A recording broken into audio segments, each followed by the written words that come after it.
موضوع الدرس في أحوال القيامة وما فيها من العبر، سورة القيامة، تفسير ابن كثير۔ الحمد لله رب العالمين،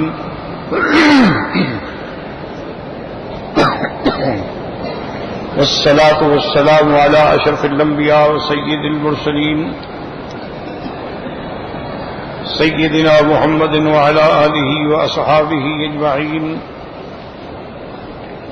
اللهم صل على سيدنا محمد وعلى آل سيدنا محمد كما صليت على إبراهيم وعلى آل إبراهيم في العالمين إنك حميد مجيد۔ أعوذ بالله من الشيطان الرجيم، بسم الله الرحمن الرحيم۔ لا أقسم بيوم القيامة ولا أقسم بالنفس اللوامة، أيحسب الإنسان أن لن نجمع عظامه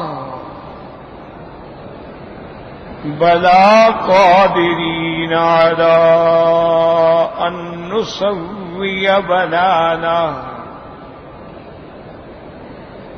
بل يريد الإنسان ليفجر أمامه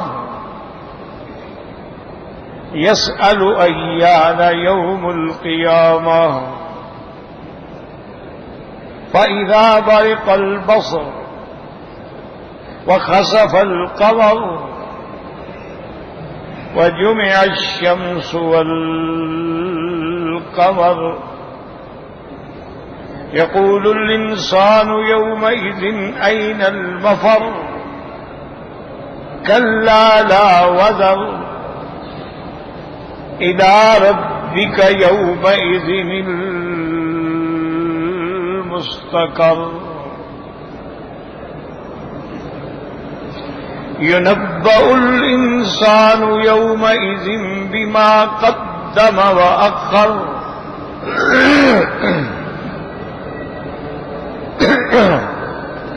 بل الإنسان على نفسه بصيرة ولو ألقى معاذيره۔ اس سورت کا نام سورت القیامہ ہے۔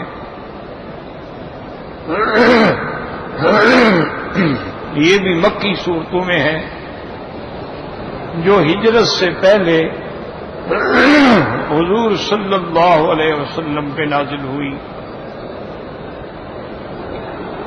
اس سے پہلی سورت جو ہم نے پڑھی ہے اس میں بھی احوال قیامت تھا،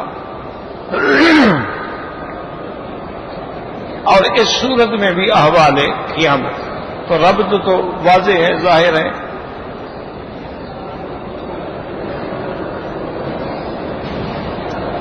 لیکن دونوں صورتوں میں ایک فرق ہے۔ پہلی صورت میں قیامت کے ظاہری احوال سے بحث تھی، اور اس صورت میں قیامت کے باطنی احوال کا ذکر ہے۔ تو دونوں صورتوں میں ایک فرق ہے۔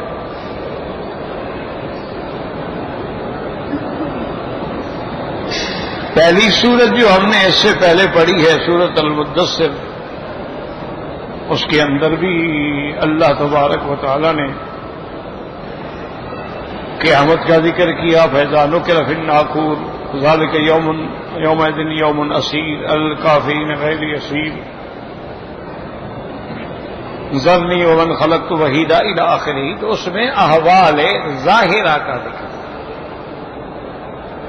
اور اس صورت میں احوال باطنہ کا ذکر۔ ایک بات تو یہ یاد رکھیں۔ دوسری بات یہ سمجھیں کہ مسائل مہمہ جو ہیں، اصول الثلاثہ جو ہیں، ان میں ایک قیامت ہے۔ جو مسائل بنیادی مسئلے ہیں جن کو کہتے ہیں الاصول الثلاثہ، یا بعض علماء کہتے ہیں الایمان بالثلاثیات، اس کو کتاب لا کے دو، اس کو کیوں نہیں کتاب دی؟ قرآن شریف کھول کے بیٹھا رہتا ہے. نہیں ہے تو کسی دوسرے ساتھی سے کہیں جس کے پاس اللہ نے پیسہ دیا ہو، 2-4 ساتھی بچ کے کتاب کے کیا کتنا خرچہ ہو جائے گا. جو مستقل ہیں، پڑھتے بھی ہیں، قرآن لے کے بیچارے بیٹھے ہوئے ہیں. ہاں جی، کتاب ہے اس کو تو کتاب پر یہاں رکھے، دور سے لانے کے لیے ایک اور آدمی رکھے ملازم. ایک کتاب لے آئے، ایک کھولے، ایک انگلی رکھے اور ایک ستا رہے. لا الہ الا العالمین. یہ دور بھی دیکھنا تھا کہ کتاب اٹھانا مشکل ہے. انا للہ و انا الیہ راجعون. آپ کو پتا ہے ہم جب بچے تھے، جب پڑھتے تھے نا، تو مدرسے کے کام کے علاوہ جو اساتذہ کے کام تھے نا جی، کہ لکڑیاں اٹھا کے لانی ہے جلانے کے لیے، اور ان کے جانوروں کے لیے گھاس کاٹ کے گٹھڑ اٹھا کے لانے ہیں، ان کی بھینسوں کو نہلانا ہے، پھر استاد کو مٹھیاں بھرنی ہیں، کبھی مالش کرنی ہے. تو وہ تو یعنی اس کے بغیر تو علم آتا ہی نہیں ہے. یہ یاد رکھو، جب تک شوق نہ ہو نا جی. دیکھو کوئی آدمی کسی لڑکی پہ عاشق ہوتا ہے، اس کے لیے مار بھی کھاتا ہے، جوتے بھی کھاتا ہے، تکلیفیں بھی اٹھاتا ہے، محنتیں بھی کرتا ہے، پھر بھی کبھی ناکام کبھی کامیاب. تو یہ تو اللہ رسول سے عشق کی منزل ہے. یہ تو اتنی آسان نہیں ہوتی. یہ تو بہت بڑی اہم بات ہے کہ جب طالب العلم کتاب اٹھا کے اللہ کے راستے میں نکلتا ہے تو فرشتے نیچے پر بچھا.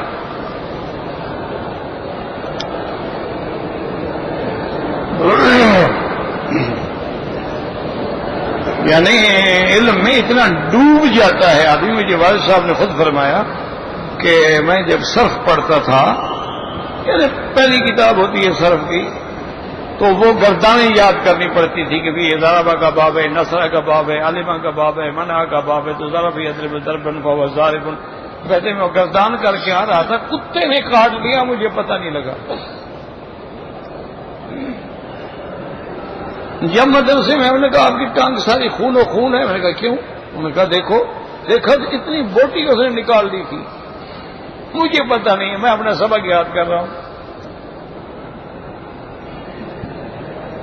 یہ شوق تھا.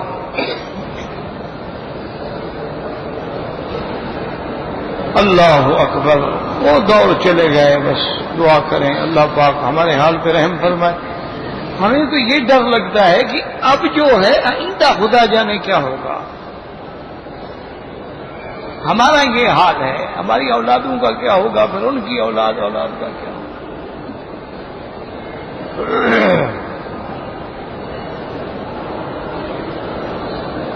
اللہ اکبر اللہ اکبر. اور کھانا پتہ ہے کیا ملتا تھا؟ آپ کوئی 200 گھر سے کھانا آتا تھا، کسی سے دال، کسی سے ساگ، کسی سے گوشت، کسی سے آلو، کسی سے جناب شلجم.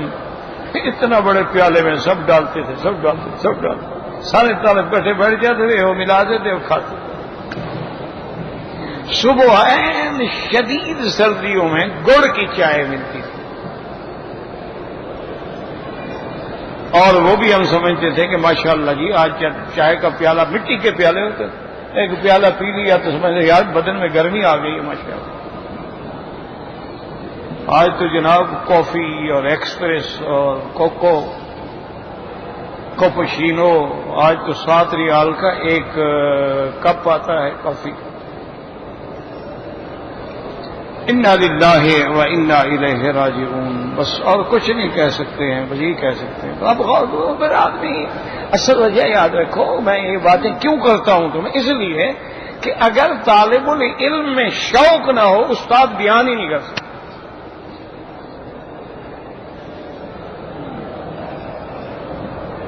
اگر طلبا کے اندر علم کے حاصل کرنے کا شوق ہے، آپ تفسیر ابن کثیر اردو لے لیں، ترجمہ پڑھیں، رات کو گھر میں 2-4 دفعہ پڑھیں، پھر سبق میں بیٹھیں، پھر پتہ لگے گا کیا ہے۔ تیاری کر کے آئیں، پھر آپ کو پتہ لگے کہ بھی سبق میں کیا ہے۔ ایسے میں کیا ہے، یہ تو بس ہم اپنے مطالعے کے لیے باتیں کرتے رہتے ہیں، ہمیں پتہ ہے انشاءاللہ آگے بالکل مل رہے مسئلہ۔ یہ تو بس ایک اپنا ذوق ہوتا ہے کہ چلو خود کو تو کوئی فائدہ ہو جائے۔ تو ہمارے استاد کہتے تھے مکی صاحب، بعض طالب ایسے لائق ہوتے ہیں کہ استاد کو بھی فائدہ ہوتا ہے، طالب کو بھی فائدہ ہوتا ہے۔ کچھ ایسے متوسط ہوتے ہیں کہ استاد کو فائدہ ہوتا ہے، طالب کو نہیں ہوتا ہے، اور کچھ ایسے نالائق ہوتے ہیں دونوں کو فائدہ نہیں ہوتا۔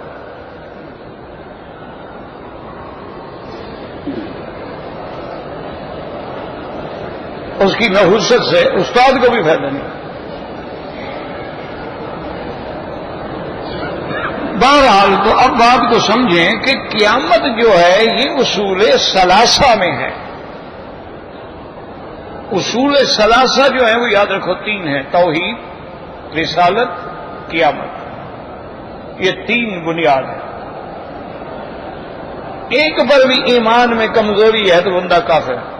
یہ اصول ہے نا جی، اصول نہ رہا عمارت کیا کھڑی ہوگی؟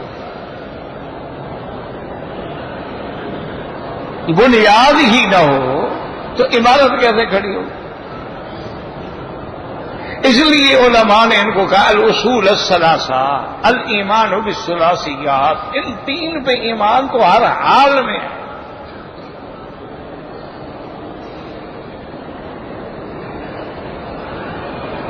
اسی لیے ایمان کے شرطوں میں یہ بات ہے کہ آمنت باللہ و ملائکتہ و کتبہ و رسلہ وبالیوم الآخر ونؤمن بالقدر خیرہ و شرہ والبعث بعد الموت۔ یعنی یہ بنیاد ہے، چونکہ جب اللہ پر ایمان نہیں ہوگا تو کچھ بھی نہیں۔ اچھا اللہ پر ایمان ہے، ملائکہ پر نہیں، پھر کتابوں پر کیسے ایمان ہوگا؟ ملائکہ پر ایمان ہوگا تو وہ کتابیں لائیں گے، پھر کتابوں پر ایمان ہوگا تو رسول پر ایمان ہوگا۔ اور وہ پیغمبر کیوں آتے ہیں؟ کہ ہماری اگلی زندگی ٹھیک ہو جائے۔ اور کرنا آمنت باللہ و ملائکتہ و کتبہ و رسلہ۔ اللہ پر جب ایمان ہو گیا وہ تو ہو گیا، لیکن اگر فرشتوں پر ایمان نہیں تو کہ جبریل لانے والا ہے قرآن، فرشتے پر ایمان نہیں تو نعوذ باللہ پھر کتاب پر بھی ایمان نہیں۔ فرشتوں پہ ایمان ہوگا تو اب کتابوں پر بھی ایمان ہوگا۔ اب کتابوں پر ایمان ہے تو کتاب نے کہا ہے کہ هو الذی ارسل رسولہ بالہدی ودین الحق، پھر اللہ کے رسول پر بھی ایمان ہوگا۔ اب رسول کیوں آتے ہیں؟ کہ بالیوم الآخر، تاکہ ہماری آخرت ٹھیک ہو جائے۔ اب دنیا میں خیر اور شر ہے تو نؤمن بالقدر خیرہ و شرہ من اللہ تعالیٰ، کے درات بھی اسی کی طرف سے ہے، دن بھی اسی کی طرف سے، نور بھی اسی کی طرف سے ہے، ظلمات بھی اسی کی طرف۔ والبعث بعد الموت، اور مرنے کے بعد ہم نے اٹھنا ہے۔ جب تک یہ ایمان نہ ہو تو مسئلہ ہی کوئی نہیں۔ ایک ٹانگ پہ ساری رات کھڑے رہو، اگر قیامت پر ایمان نہیں کوئی فائدہ نہیں۔ اسی لیے جب نامہ اعمال ملے گا داہنے ہاتھ میں تو یہی کہے گا نا کہ اما من اوتی کتابہ بیمینہ فیقول ہاؤ اقرؤ، آؤ ادھر آؤ ادھر آؤ، دیکھو دیکھو میرا نتیجہ نکلا ہے۔ انی ظننت انی ملاق حسابیا، مجھے یقین تھا کہ میں نے کل حساب کے لیے پیش ہونا ہے، اس لیے تو میں کامیاب ہوا۔ تو اس لیے ہمیشہ یاد رکھیں کہ یہ قیامت جو ہے بڑا اہم مسئلہ ہے، اصول ثلاثہ میں سے ہے۔ اس لیے قرآن پاک میں اللہ نے اس کے ذکر میں ظاہری احوال کا بھی ذکر کیا ہے، باطنی کا بھی ذکر کیا ہے، علامات کا بھی ذکر کیا ہے، احوال قبل القیامت کا بھی ذکر کیا ہے، احوال وقت القیامت کا بھی ذکر کیا ہے، احوال بعد القیامت کا بھی ذکر کیا ہے۔ کچھ اعمال ایسے ہوں گے جو بھئی قیامت کے آنے سے پہلے ہوں گے. وَنُفِخَ فِي الصُّورِ فَصَعِقَ مَن فِي السَّمَاوَاتِ وَمَن فِي الْأَرْضِ إِلَّا مَن شَاءَ اللَّهُ. اب سور پھونکا جائے گا تو پھر سب مریں گے نا، تو پہلے سور پھونکا جائے گا. اچھا، اور ایک وقت وہ ہوگا کہ جب سور پھونکا گیا سب مر گئے، تو وہ کیفیت اللہ نے قرآن میں الگ بیان کی. یا ایھا الناس اتقوا ربکم ان زلزلۃ الساعۃ شیء عظیم یوم ترونها تذهل كل مرضعة عما ارضعت وتضع كل ذات حمل حملها وترى الناس سكارى وما هم بسكارى ولكن عذاب الله شديد. یہ قیامت کا اذا زلزلت الارض زلزالها. اس لیے سارے قرآن میں نظر ڈالیں، کہیں احوال قبل القیامت ہے، کہیں احوال وقت القیامت ہے، کبھی احوال بعد القیامت ہے. اچھا جی، مر گئے، قیامت ہو گئی، ہم قبروں سے کھڑے ہو گئے، اب کیا ہوگا؟ قل ان الاولین والآخرین لمجموعون الی میقات یوم معلوم. اب اللہ نے فرمایا میرے محبوب آپ اپنی امت کو بتلا دیں کہ پہلے بھی اور میرے بعد بھی ساری قیامت کے دن سب اکٹھے ہو کے ایک میدان میں ایک وقت مقرر پہ جمع ہوں گے.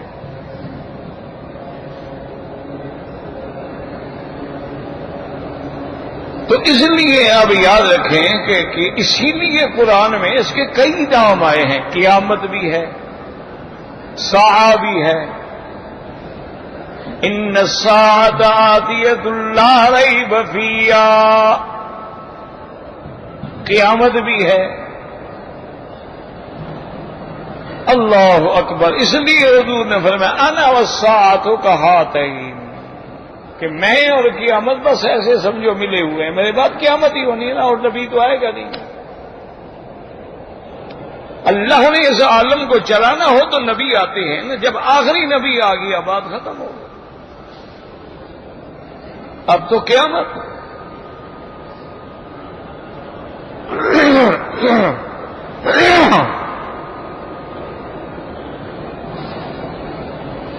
اور اس قیامت کی ابتدائی احوال ہوں یا بعد کے احوال ہوں، ان سب کے لیے آسانی کا طریقہ کیا ہے؟ ایمان باللہ اور اعمال صالحہ، کہ اللہ پر یقین ہو، عقیدہ ٹھیک ہو، اعمال اچھے ہوں، پھر مزے ہی مزے ہیں. پھر تو مرتے وقت فرشتے آ جاتے ہیں، مبارکباد دے رہے ہوتے ہیں، اور وہ دیکھ رہا ہوتا ہے کہ فرشتے آ گئے.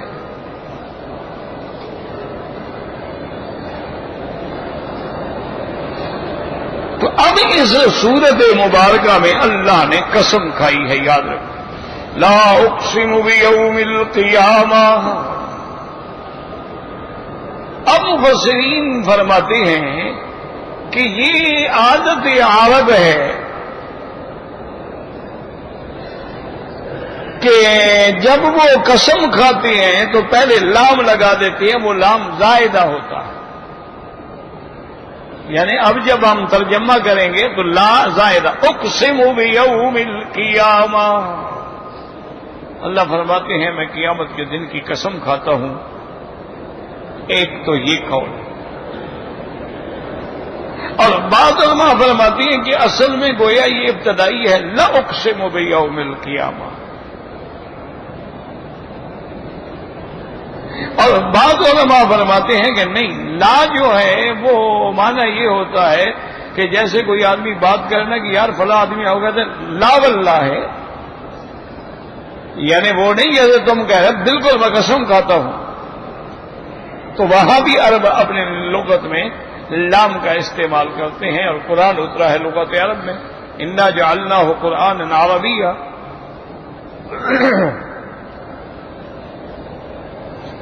تو ان سب میں راجح قول جو ہے وہ یہی ہے کہ لام زائدہ ہے اور معنی ہے اقسم بیوم القیامہ.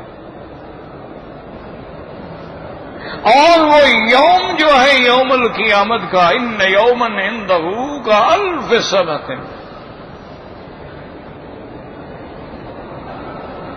اور ایک جگہ آتا ہے 50,000 سنۃ، 50,000 سال کے بعد. یوم عسیر شدید دن علی الکافرین غیر یسیر، کافروں کے لیے تو بالکل مشکل نہیں.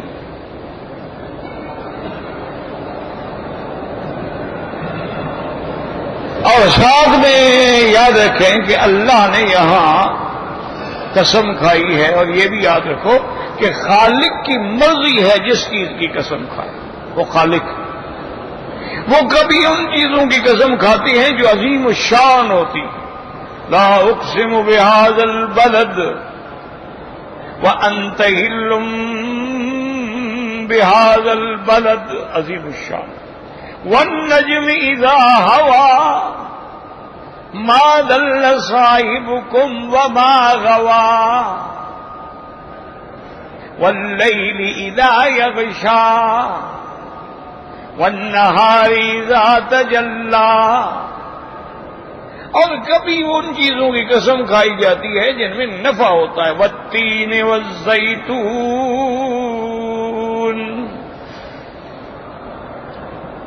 تو اب ساری دنیا کے جدید علوم جو ہیں وہ بھی اس بحث پہ آ گئے ہیں کہ اللہ نے انجیر میں اور زیتون میں جو نعمت رکھی ہے وہ کسی چیز میں نہیں.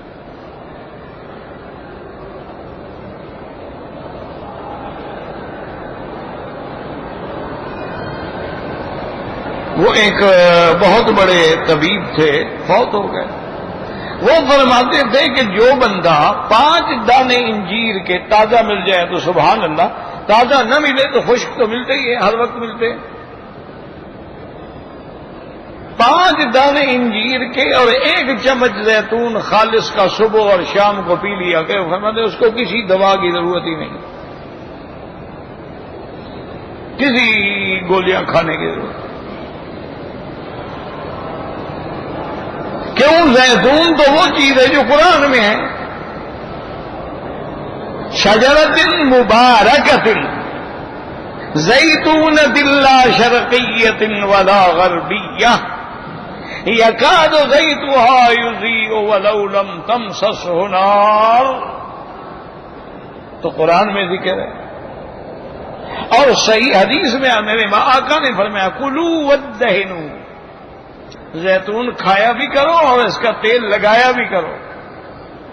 فَإِنَّهَا مِن شَجَرَةٍ مُبَارَكَةٍ، یہ بڑی برکت والے درخت کا تیل. تو وہ حضرت ہمیشہ فرماتے تھے کہ بھئی 2 چمچ، یہ جو کھانے والا چمچ ہے، چائے والے نہیں، وہ جو بڑا چمچ، صبح نہار منہ اور رات کو سوتے وقت 2 چمچ کھا لو، اور 5 دانے زیتون کے رات کو کھاؤ، ناشتے میں کھاؤ، کسی وقت کھا لو. فرماتے تھے دنیا کے کسی تمہیں نہ حکیم کی ضرورت پڑے گی، نہ ڈاکٹر کی، نہ دواؤں. اللہ کی شان دیکھو، زیتون تیل ہے لیکن کولیسٹرول کو ختم کرتا ہے، بڑھاتا نہیں. ورنہ تو دنیا میں جتنا دہنیات ہیں تو اس سے تو کولیسٹرول بڑھتا ہے. لیکن یہ واحد ہے کہ اچھا پھر کمال دیکھو، کولیسٹرول 2 قسم ہوتے ہیں، ایک خراب ہوتا ہے، ایک اچھا ہوتا ہے. یہ خراب کو ختم کرتا ہے، اچھے کو بڑھاتا ہے. اللہ کی شان دیکھیں. اچھا جب آپ نے انجیر کھا لیا تو میدے کی اصلاح ہو گئی. جب میدا ٹھیک ہو گیا تو بیت الدا تو میدا ہی ہے نا، تمام بیماریوں کا گھر جو ہے وہ تو میدا ہے. میدا ٹھیک ہے تو پھر لکڑی ہضم، پتھری ہضم. دیکھا نہیں ہے جو بندے محنت کرتے ہیں، مزدوری کرتے ہیں، سارا دن پتھروں پہ کمائی کرتے ہیں، ان کو جو بلا دے تو کھا جاتے ہیں، کچھ بھی نہیں ہوتا.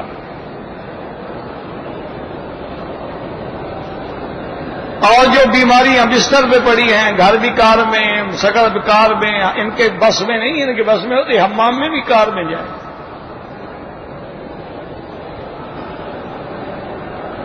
وہ ہر وقت پڑے ہوئے ہیں جی، بلڈ پریشر زیادہ ہو گیا جی، ٹینشن بہت ہے جی، اللہ پر ایمان ہو تو ٹینشن کیسی؟ ہمارا ایمان نہیں ہے نا۔ جب ایمان ہو کہ قل لن یصیبنا الا ما کتب اللہ لنا، ہمیں وہ چیز پہنچ ہی نہیں سکتی جب تک اللہ نہ لکھے۔ جب ہمارا ایمان ہو کہ ساری مخلوق مل کر بھی مجھے نقصان نہیں پہنچا سکتی، اگر اللہ نہ چاہے تو پھر ٹینشن کیسی؟ یہ ہو گیا اور وہ ہو گیا اور یہ ہو گیا، کہ ایمان جو نہیں۔ اسی لیے میرے مدنی پاک دعا مانگتے تھے، اللہم انی اسألک ایمانا یباشر قلبی ویقینا صادقا حتی اعلم بانہ لن یصیبنی الا ما کتبت۔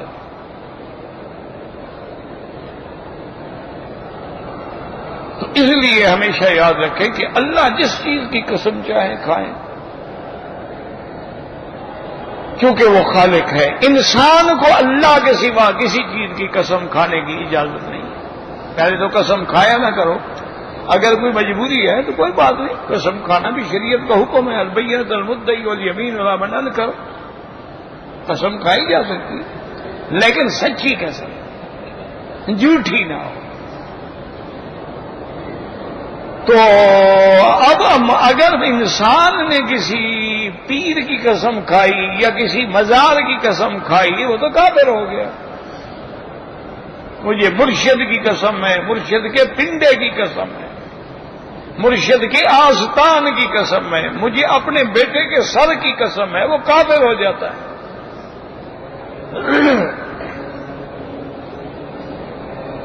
من حلف بغیر اسم اللہ فقد کفر۔ بعض لوگ کہتے ہیں دیکھو جی میں آنکھوں پہ ہاتھ رکھ، مجھے آنکھوں کی قسم، اور جی میں رزق کے اڈے پہ بیٹھا ہوں، مجھے اس کی قسم، لا حول ولا قوت۔ قسم صرف اللہ کی، واللہ باللہ تاللہ۔ اسی لیے حضور کا بھی قسم کھاتے فرماتے والذی نفس محمد بیدہ، مجھے قسم ہے اس ذات کی جس کے قبضے میں میری جان۔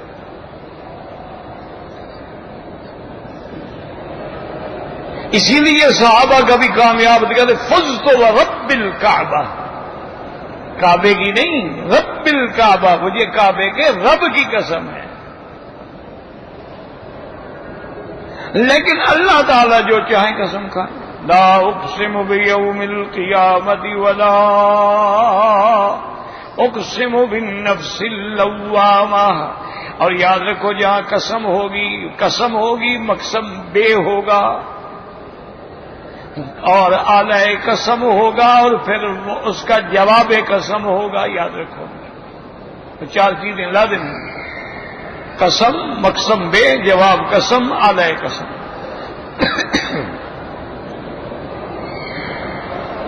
اب یہاں اللہ تبارک و تعالی نے دو چیزوں کی قسم کھائی۔ پہلی قسم کس سے ہے؟ قیامت کی، کہ لا اقسم بیوم القیامہ۔ اگلی قسم کیا ہے؟ ولا اقسم بالنفس اللوامہ، یعنی اقسم، میں قسم کھاتا ہوں اس نفس کی جو ملامت کرنے والا ہے۔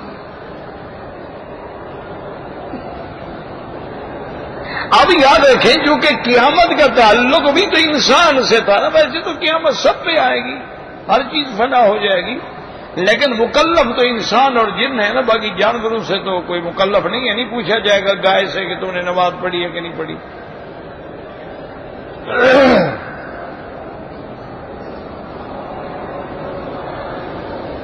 اب یہاں ایک بہت بڑا مشکل مسئلہ ہے، کوشش تو میں کروں گا اللہ توفیق دے کہ اس کو آسان کر سکوں،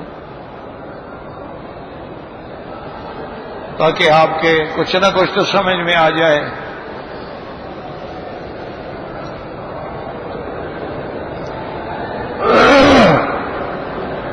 یہ بڑی بحثیں ہیں یہاں پر فلاسفہ کی، متکلمین کی، محدثین کی، مفسرین کی بھی یہ نفس کیا ہے.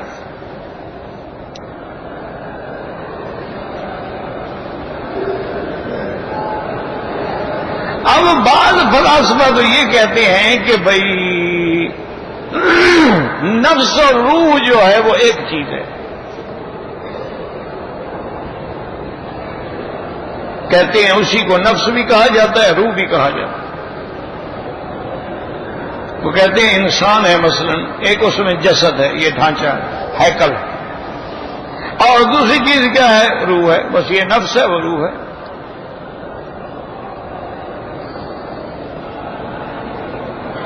لیکن محدثین نے، مفسرین نے، فقہائے کرام نے اور بڑے بڑے اہل علم نے، جن کو اللہ نے یہ ذوق دیا تھا،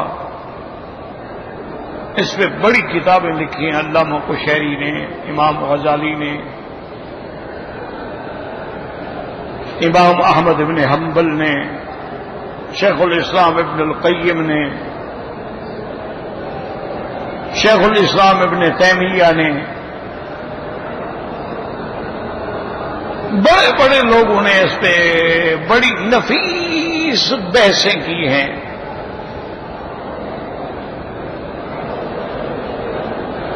ان سب کا خلاصہ یہ ہے کہ نفس الگ چیز ہے، روح الگ چیز. بس یوں سمجھو آپ. میں کوشش کروں گا کہ جتنا آسان ہو اور جتنا مختصر ہو. ورنہ یہ تو بہت، اس پہ تو کتابیں لکھی گئی ہیں. علماء نے کتابیں لکھی، اللہ ان کی قبروں پہ کروڑوں رحمتیں کرے کہ کتنی محنتیں کی ہیں علماء نے. ہم تو آج اس لیے پیدا ہوئے ہیں نا، بس علماء کو گالیاں دو، فقہاء کو گالیاں دو. کبھی غصہ آ جائے تو امام ابو حنیفہ کو گالیاں دو، کبھی امام شافعی کو، کبھی امام حنبل کو، کبھی امام مالک کو.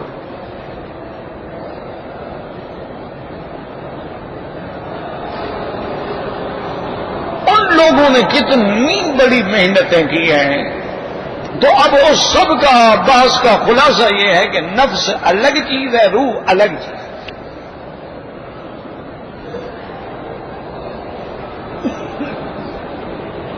اور دوسری بات یاد رکھو کہ نفس جو ہے وہ منبع و مصدر شہوات ہے، خواہشات ہے. اور روح جو ہے وہ منبع روحانیات ہے.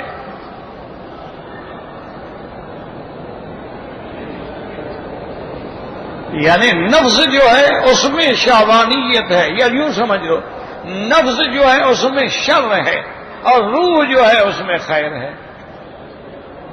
ذرا تمہارے لیے آسانی ہو جائے گی سمجھنے میں کہ شر جو ہے وہ نفس میں، اور خیر جو ہے وہ روح میں ہے. اسی لیے اللہ نے فرمایا کہ روح کیا ہے؟ من امر ربی، اللہ کا، تیرے رب کا امر ہے بس. اور جہاں جہاں خواہشات ہیں، تعیشات ہیں، وہاں نفس کا لفظ آیا قرآن میں بھی. وَأُحْضِرَتِ الْأَنفُسُ الشُّحَّ، تو نفس ہے. إِنَّ النَّفْسَ لَأَمَّارَةٌ بِالسُّوءِ، نفس ہے. وَمَن يُوقَ شُحَّ نَفْسِهِ، نفس ہے. وَلَكُمْ فِيهَا مَا تَشْتَهِي أَنفُسُكُمْ، نفس ہے. تو جو خواہشات ہیں نا جی، خواہشات ہیں، شرور ہیں. آدمی کہتا ہے یار شراب ہو، کباب ہو، خوبصورت لڑکی ہو، آج رات موسم بڑا اچھا ہے، انجوائے کریں. یہ نفس کا مصیبت اثر ہے. وَنَفْسٍ وَمَا سَوَّاهَا فَأَلْهَمَهَا فُجُورَهَا وَتَقْوَاهَا. وَأَمَّا مَنْ خَافَ مَقَامَ رَبِّهِ وَنَهَى النَّفْسَ وَنَهَى النَّفْسَ عَنِ الْهَوَىٰ. تو ساری مصیبت جو ہے وہ نفس ہے. اسی لیے اولیاء اللہ کے پاس جاؤ نا، وہ پہلا سبق ہی دیتے ہیں. یہ جس کو تم اپنی زبان میں کہتے ہیں یار یہ میں ختم کرو نا، میں کیا میں وہ یہی سبق دیتی ہیں کہ پہلا سبق ہی یہ ہے کہ اپنے نفس کو مٹا دو.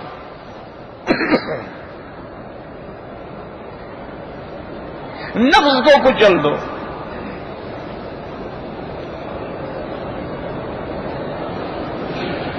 اس کے بغیر تم پہلی سیڑھی بھی نہیں چڑھ سکتے ہو ذکر کی.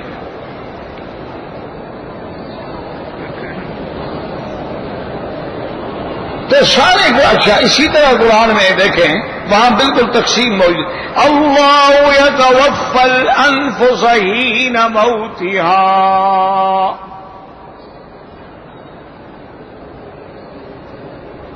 کہ ایک انسان پہ نیند کی کیفیت ہے، اس وقت بھی اللہ جو ہے وہ اس کے نفس کو قبضے میں لے لیتے ہیں. روح اس کے اندر ہے، نفس کو لے لیا. اب جس کو مارنا ہو تو اسی نیند میں روح کو بھی قبضے میں لے لیتے ہیں. واللتی لم تمت فی منامہا فیمسک التی قضی علیہا الموت ویرسل الاخری. تو اب اس سے بھی یہی معلوم ہوتا ہے کہ نفس الگ چیز ہے اور روح جو ہے وہ الگ چیز ہے.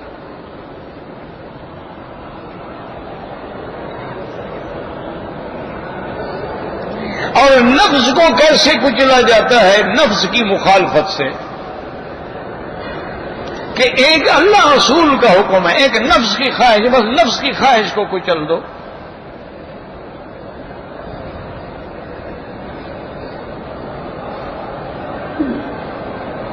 تو اب دونوں باتیں یاد رکھو. ایک پہلی بات بحث کیا ہوئی کہ نفس الگ ہے اور روح الگ ہے. ایک نفس منبع شر ہے اور روح منبع خیر. تمام شر، شہوانیات، غضبیات یہ سب نفس میں، اور تمام رحمتیں، روحانیات، درجات، اللہ سے تعلق اور بلندی یہ سب روح سے تعلق ہے.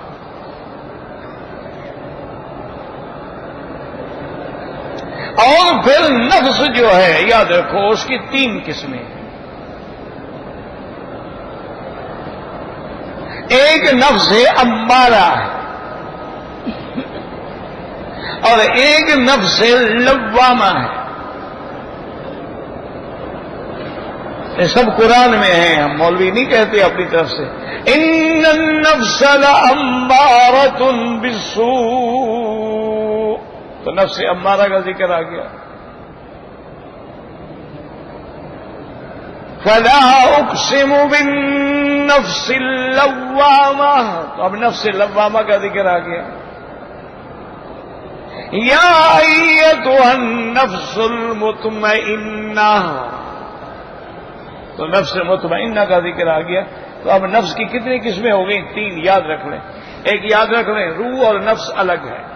ایک یاد رکھ لیں روح منبع خیر، نفس منبع شر. اور تیسری بات یہ یاد رکھ لیں کہ نفس کی 3 قسمیں ہیں. ایک نفس امارہ ہوتا ہے، ایک نفس لوامہ ہوتا ہے، ایک نفس مطمئنہ ہوتا ہے.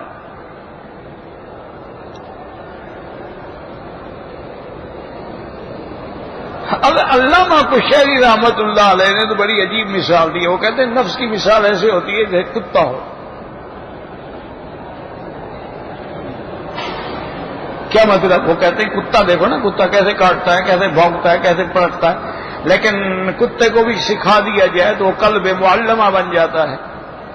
اب اس سے تم شکار کرتے ہو، چھوڑتے ہو، ہر ان کو پکڑ لیتے ہیں، چھوڑتے ہو تو اچھا پھر اس کو کھاتا بھی نہیں، پکڑ کے مالک کے لیے انتظار میں بیٹھا ہوا ہے. یہی تو فرق ہوتا ہے نا قلب معلمہ اور غیر معلمہ کا. اگر شکار پکڑ کے خود کھانا شروع کر دے اس کا معنی معلمہ نہیں ہے، اس کا پکڑا ہوا حلال نہیں ہے. اگر وہ پکڑ کے پاؤں رکھ کے بیٹھ گیا، بھاگنے نہیں دیتا اس کو، مالک آگے نہیں بے کرے گا، تو وہ قلب معلمہ. وہ کہتے ہیں تمہارا نفس جو ہے نا بڑی کتی چیز ہے، اس کو معلمہ بنا دو، اس کو سکھا دو، اس کو اپنے تابع کر دو. اور وہ کہتے ہیں کہ کتے کو سکھانے کے لیے ڈنڈے کی ضرورت ہوتی ہے.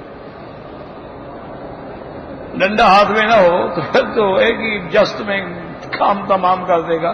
تو جب ڈنڈا دکھاؤ گے تو ہوگا پہ بیٹھ جاتا ہے. تو اس لیے نفس کو بھی کچلو، اس کو سکھاؤ، اس کو معلمہ بنا دو.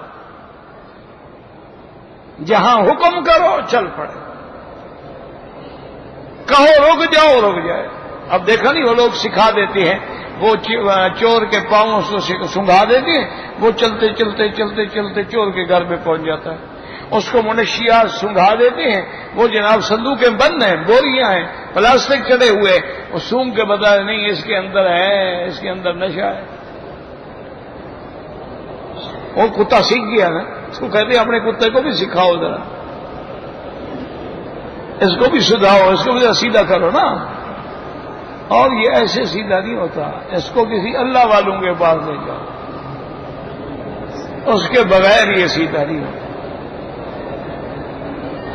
اب آپ نے دیکھا ہوگا نا، حالانکہ تبلیغی جماعت میں کچھ سارے اولیاء اللہ نہیں ہوتے، میرے جیسے بھی ہوتے ہیں، لیکن جو آدمی چلا جاتا ہے 40 دن لگا لیتا ہے، 4 مہینے لگا لیتا ہے، 7 مہینے لگا لیتا ہے، کیسے سیدھا ہو جاتا ہے.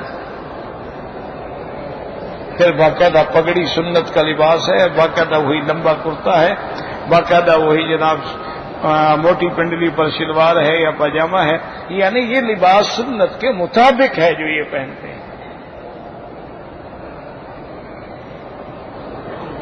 اب جناب اس کو ہر قدم پہ دعا یاد ہے. اب مجال ہے کہ جناب اس کے تہجد چھوٹ جائے، مجال ہے کہ اشراق چھوٹ جائے، مجال ہے کہ ضحا چھوٹ جائے. اچھا جہاں بیٹھا ہے نصیحت کر رہا ہے، میرے بھائی اللہ کے لیے نکلو، میرے بھائی اللہ کے کام کرو. جہاں بیٹھا ہے وہ اب لگا ہوا ہے اپنا، وہ نفس کچل دیا نا اس نے. اور جب تک یہ بدبخت کھڑا ہے نا اس وقت تک کچھ نہیں ہوتا کہ میں مولوی، بس بندہ گیا، میں خطیب، میری شاعری، میرا ادب، میرا عقل. یہ اسی لیے برباد ہوتے ہیں نا بڑے بڑے حاکم، عقل کل بن جاتے ہیں. کہتے ہیں جو ہم سمجھتے ہیں کوئی نہیں سمجھتا. تو جب انسان عقل کل بن جائے گا تو مار کھائے گا، اور کیا ہوگا پھر. مشورے میں نے غلطی کی آپ نے بتا دی، آپ نے غلطی کی میں نے بتا دیا. فشاورہم فی الامر. تو انہوں نے بڑی عجیب مثال دی. وہ کہتے ہیں کہ اس کو سدھاؤ نفس. اچھا جیسے ہی جب شکاری بنا دیتے ہو تو کیسے شکار کو پکڑ کے بیٹھا ہوتا ہے، تو یہ بھی تمہیں بتائے گا کہ یہ کام کرنا ہے یہ نہیں کرنا ہے. لوامہ ہو جائے گا. برے کام کا ارادہ کرو گے، کہے گا نہیں یہ نہیں، ایسا نہ کرو. کیا کر رہے ہو؟ حرم میں سگریٹ پیتے ہو، لا حول ولا قوت الا باللہ. یار خدا کے گھر میں آ کے بھی داڑھی مٹاتے ہو، لا حول ولا قوت الا باللہ. یار اللہ کے حرم میں رہ کے نماز نہیں پڑھتے ہو، لا حول ولا قوت الا باللہ. یار طواف بھی کر رہے ہو اور عورتوں کو بھی دیکھ رہے ہو. اب وہ سدھایا ہوا ہے نا، اللوامہ ہو. اور انبیاء اور صحابہ اور اولیاء کا نفس جو ہے وہ ہوتا ہی مطمئنہ. یاد رکھ، انبیاء کرام اولیاء کرام کے نفوس جو ہیں وہ مطمئنہ ہوتے ہیں. اسی لیے وہ ساری محنت کرواتے ہیں کہ بھائی تیرے ہر نفس میں اللہ کا ذکر ہو، تیری ہر سانس میں اللہ کا نام ہو.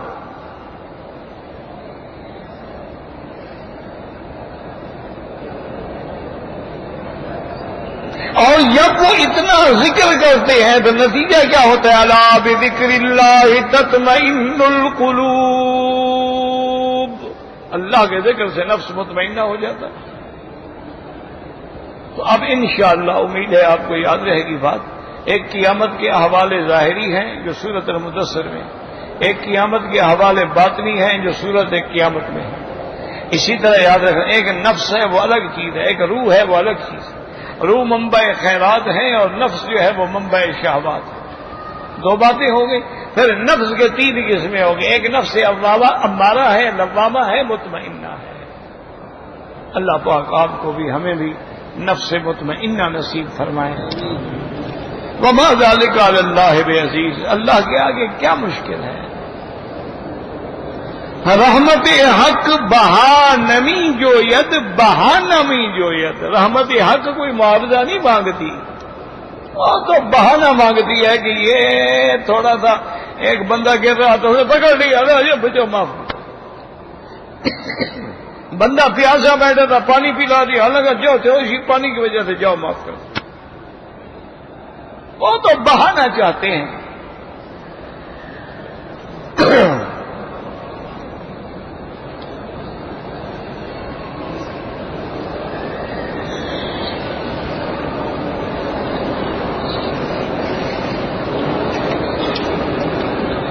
ہمار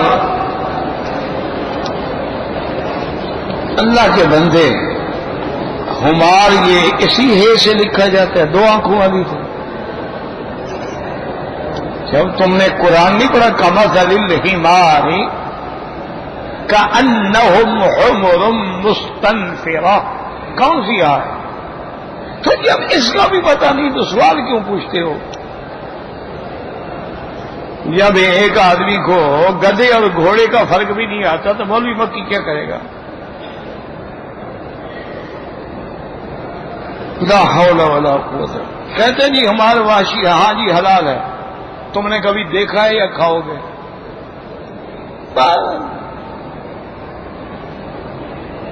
ہمار واشی کیا ذرا جانور ہی ہے اور کیا ہوتا ہے؟ عجیب بات ہے.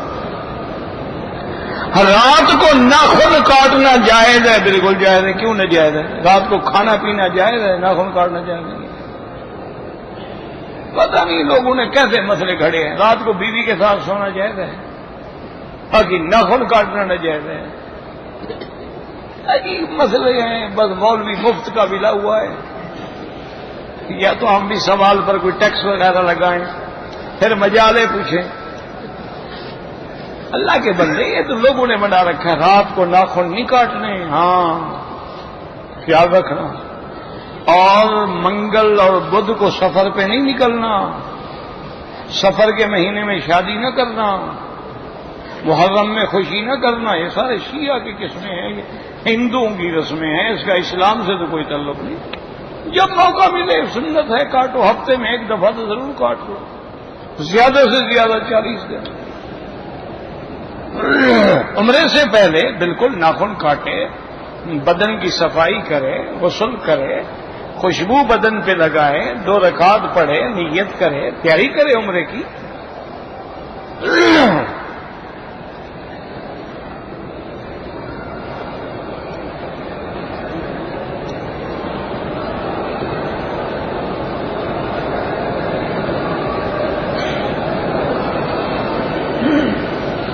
کہتے ہیں کہ 4 چیزیں آدمی کو برباد کر دیتی ہیں.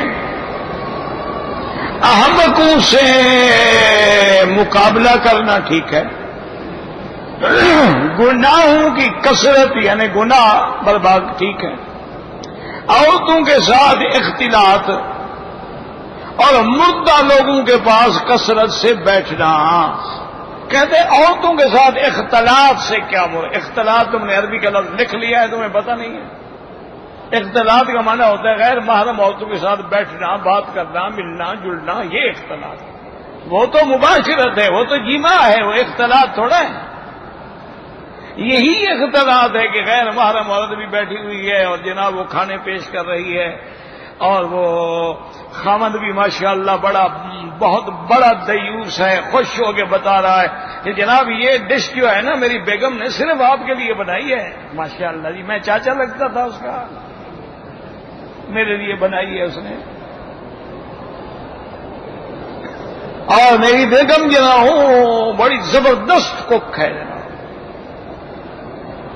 اور اس کے ہاتھ میں بڑا ذائقہ ہے. یعنی اب ہاتھ پکڑنے کی وہ کوشش کرے نا، ذائقہ جو ہے اس کو بھی چکھ کے دیکھے. انا للہ و انا الیہ راجعون. یار دعا کرو اللہ ہمیں فتنوں سے محفوظ رکھے. یہ ہم بالکل اس وقت فتنوں میں گھرے ہوئے ہیں، اللہ بچائے تو بچ سکتے ہیں. یا پھر وہی بات ہے جو میرے مدنی پاک نے فرمائی تھی کہ ایک وقت آئے گا میری امت پہ یفر الرجل بدینہ، بندہ اپنے دین کو بچانے کے لیے شہر چھوڑ کے بھاگ کے پہاڑوں میں چلا جائے کہ نہ کوئی ملے گا اور نہ جھگڑا ہو. لیکن ہمت یہی ہے، لوگوں میں رہو اور دین پہ رہو. بھاگ جانا تو کوئی بڑی بہادری نہیں، تو مجبوری ہے. ورنہ ہمت یہی ہے کہ لوگوں میں رہو، کہ خلوت در انجمن کے مجلس بھی ہے لیکن اندر اس کا تعلق اللہ سے جڑا ہوا. چل رہا ہے نظر بر قدم، اس کی نظر اپنے پاؤں پہ ہے، ادھر ادھر دیکھتا ہی نہیں. آپ ایک دن میرا کہنا مانے، میں کو پیر فقیر تو بابا ہوں نہیں، نہ پیر نہ فقیر نہ کوئی بزرگ، نہ سید نہ قریشی نہ مولوی. ایک طالب العلم کی حیثیت میں آپ کو مشورہ دیتا ہوں، ایک دن تو میرے کہنے پہ عمل کرو کہ طواف شروع کرو اور نظر قدم پہ، پورے طواف میں اپنے قدم سے نظر نہ اٹھاؤ. حجر اسود پہ آ گئے ہو ٹھیک ہے، کھڑے ہو گئے اللہ اکبر، لیکن نظر قدم پہ. ایک طواف تو ایسے کر کے دیکھو کیا مزہ آتا ہے. اور مجال ہے تمہاری کسی عورت پہ نظر پڑے، جب نظر ہوگی نیچے تو ادھر ادھر جائے گی کیوں؟ بھٹکتی تو تب ہے نا کہ جب اٹھتی ہے. اسی لیے حکم ہے نا غضوا من ابصارہم یغضضن من ابصار، نظروں کو دبا کے رکھو، جھکا دو. اس کو اختلاط کا معنی نہیں آتے، لذت لینے کے لیے مسئلے پوچھتے ہیں. اختلاط کا لفظ تم نے لکھ لیا ہے، تمہیں معنی بھی آتا ہے، ورنہ اختلاط کا لفظ لکھنا مشکل ہوتا ہے، آسان لفظ نہیں ہے. بالکل تمہیں پتا ہے خلط ملط ہونا.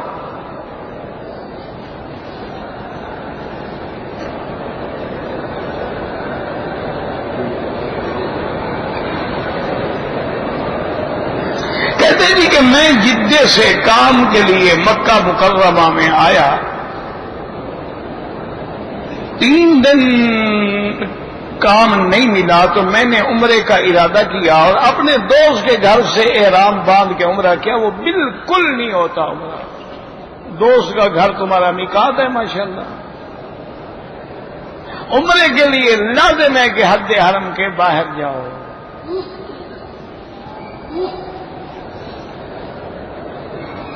اصل میں جی آج کل میری برادری کے لوگ جو ہے نا، نوجوان خاص طور پہ، انہوں نے سارے بدلے ہی بدل دیے. عمرہ گھر سے کر لو، باہر جانے کی ضرورت ہی نہیں. انہوں نے حدیث کو یہ سمجھا ہے ماشاءاللہ، اہل مکہ تھا من مکہ تھا، یہ سمجھا ہے حدیث. میرے بیٹے، میرے عزیز، میرے بزرگ، ایک مکے کا صحابی مجھے دکھاؤ جس نے گھر سے احرام باندھ کے عمرہ کیا ہو. ایک کا نام لے لو. اور جب سب سے بڑی حدیث موجود ہے کہ سیدہ عائشہ رضی اللہ تعالی عنہا اس وقت مکے میں موجود تھی، اللہ کے حرم میں موجود تھی. یہ جہاں آج کل آپ کہتے ہیں نا معابدہ، یہی علاقہ تھا جہاں حضور کے خیمے تھے. تو حضور نے حضرت عبد الرحمان ان کے بھائی سے کہا کہ بہن کو لے جاؤ مسجد عائشہ، وہاں سے احرام، تو وہاں سے کہتے احرام باندھ کے عمرہ کرو. اگر گھر سے عمرہ ہوتا ہے تو بی بی عائشہ کو ادھر بھیجنے کی کیا ضرورت تھی؟ اتنا حدیث بھی تمہیں سمجھ نہیں آتی یار. اہل مکہ تھا من مکہ سے مراد ہے حج کا، کہ جب آپ نے حج پہ جانا ہے، مکے میں رہنے والے ہو، اب مکے سے احرام باندھ کے اب باہر جانے کی ضرورت نہیں. وہ حج کے لیے ہے، عمرے کے لیے میرے عزیز نہیں ہے. خدا کے لیے تمہیں 1400 سال کے بعد یہ حدیث سمجھ آئی ہے، صحابہ کو سمجھ نہیں آئی، تابعین کو سمجھ نہیں آئی، ائمہ مجتہدین کو سمجھ نہیں آئی، ائمہ فقہا کو سمجھ نہیں آئی. ورنہ ایک صحابی کا نام لو اگر ہمت ہے کہ جی وہ گھر سے احرام باندھ کے عمرہ کرتے تھے. بلکہ بڑے بڑے علماء اہل حدیث نے کتابیں لکھی ہیں کہ عمرے کے لیے اگر مکے میں رہتا ہے تو باہر جانا ضروری.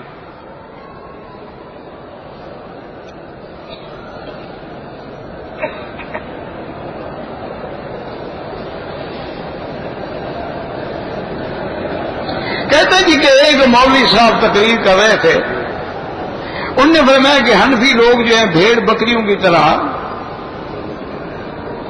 1 گھنٹے یا 2 گھنٹے کا نکاح کرتے ہیں. کون سے حنفی؟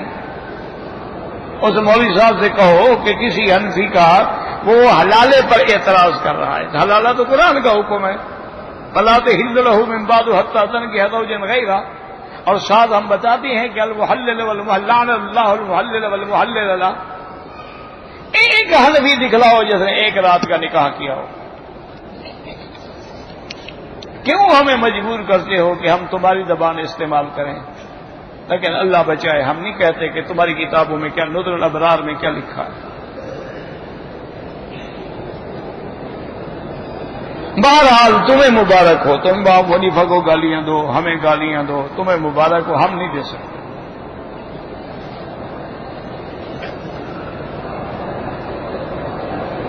کہتے جی کہ کربلا میں آل رسول ساری شہید ہو گئی. ساری کیوں شہید ہوگی؟ زین العابدین بچے، خاندان بچا، بیویاں، بہنیں، بیٹیاں سب بچ گئی. وہ جو مرد تھے وہ شہید ہو گئے.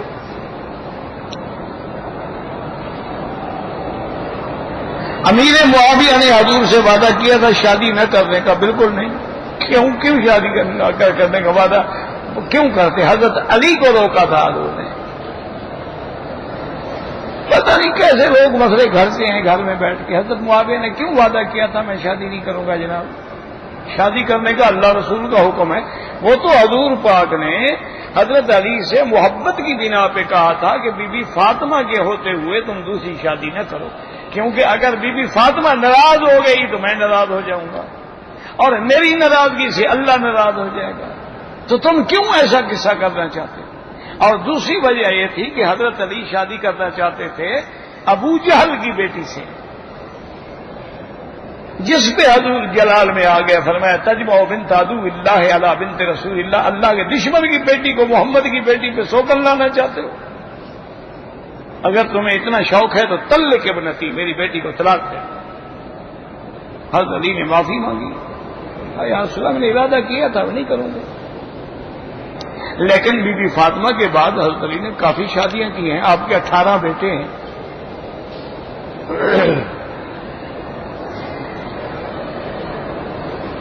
ذکر بالجہر جائز ہے، جہر بھی جائز ہے، بالسر بھی جائز ہے، دونوں جائز ہیں.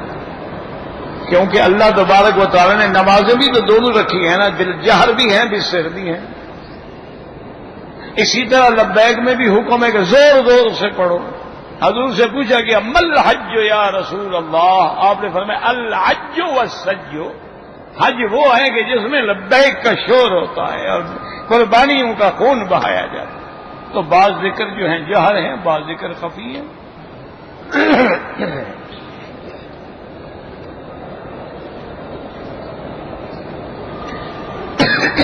قرآن مجید کی جو آیت پڑھتے ہیں ترجمہ دیے، آگے تفسیر جو ہے کیا ہوتا ہے؟ ترجمہ ہوتا ہے. کیا تفسیر کس کو کہتے ہیں؟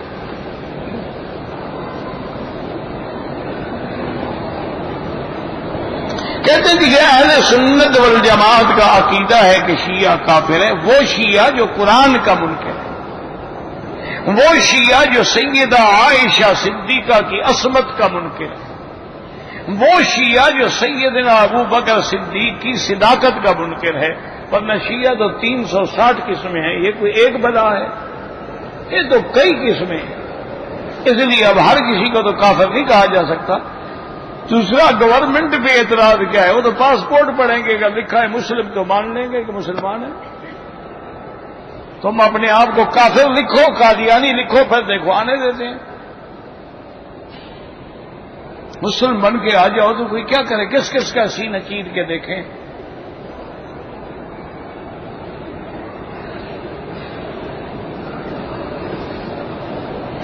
آج صبح ہم نے ناشتہ تیار کیا تھا اور روٹی پر اللہ کا نام لکھا ہوا تھا. روٹی اوپر سے اتری تھی آپ کو؟ نہیں. روٹی کہاں سے آئی تھی؟ کسی مطبخ سے پک کے آئی ہوگی، تو کسی نے لکھ دیا ہو گیا، پک گیا. اس میں کون سی بزرگی ہو گئی تمہاری؟ یا تو کہو جی ناشتے کے لیے ہماری روٹی آئی تھی آسمان سے، اس پہ اللہ کا نام لکھا ہوا، تو پھر تو ہے کوئی بات. اور اگر روٹی آئی تھی مطبخ سے پک کے تو پکانے والے کسی نے اللہ لکھ دیا ہوگا کچی روٹی پہ، پک گئی تو اللہ کا نام ہی رہے گی. اس میں کیا ہے؟ یہ کوئی بزرگی نہیں. کل تم چلے جاؤ مطبخ میں، واقف ہو نا، اس کو کہو تمہارا نام لکھ دے گا روٹی پر. اور دعا کرو ہمارے دل میں اللہ کا نام، ہماری زبان پہ اللہ کا نام، ہماری ہر سانس میں اللہ کا نام.